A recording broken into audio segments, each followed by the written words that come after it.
When people think about the destruction of Rome, they usually picture highly dramatic scenes in their minds. Massive crowds of barbarians shouting in front of enormous stone walls, armies trying to smash through the gates, people running in panic, or intrigues inside the palace, betrayals, emperors being poisoned, as if everything happened all at once, as if Rome existed one day and was gone the next.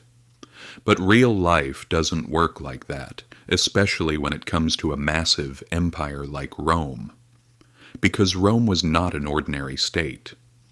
For centuries it had been the most powerful, the richest, and the most organized system in the world. It controlled most of Europe, the Middle East, and North Africa. Millions of people lived within the order Rome had built. Its roads, its cities, its ports, its armies. Everything was part of an incredible system. A structure like that does not collapse in a single night. First, it weakens from within. From the outside, it still looks strong. The cities are still standing. The armies still exist. The emperor is still on the throne. But inside the system, something has already begun to break down. And the most dangerous, most silent point of this breakdown is often money.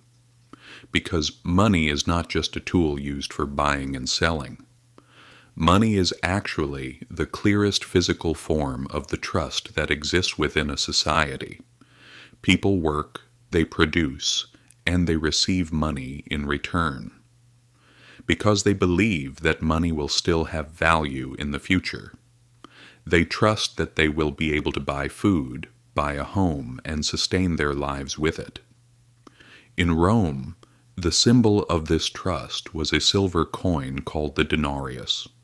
When this coin was first minted, it was almost entirely pure silver. You could feel its weight when you held it in your hand. It had real value. Because of this, it was accepted not only in Rome, but far beyond its borders. A Roman soldier received his salary in denarius and knew he could buy food or clothing anywhere in the empire with it. When a merchant accepted this coin, he was confident that it carried real value. When a farmer saved this coin, he felt he was securing his future. So Rome's strength did not come only from its armies. It came from the trust in its money. But as time passed, the empire's expenses began to grow. Rome was constantly at war. It had to defend its borders.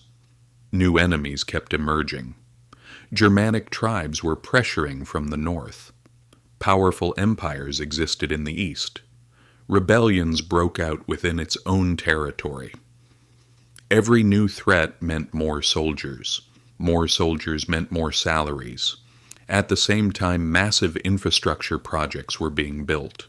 Roads, bridges, aqueducts, fortresses, all of these were incredibly expensive. The state's expenses kept increasing day by day. But its revenues were not increasing at the same rate. It was possible to increase taxes, but that would provoke public anger. It would create the risk of rebellion. No ruler wanted to be seen as the one who directly impoverished his own people.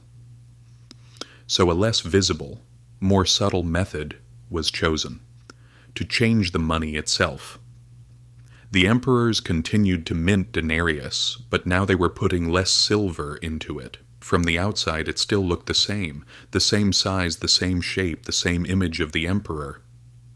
But in reality it was no longer the same money. What had once been nearly pure silver was gradually mixed with cheaper metals. With each new minting, the silver content decreased a little more. At first, people did not notice it immediately, but over time it became impossible not to notice. Because the amount of money in circulation was increasing, but its real value was decreasing.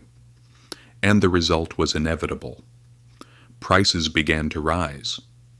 People had to pay much more money for the same goods, because sellers were aware that the money they were receiving was no longer as valuable as before.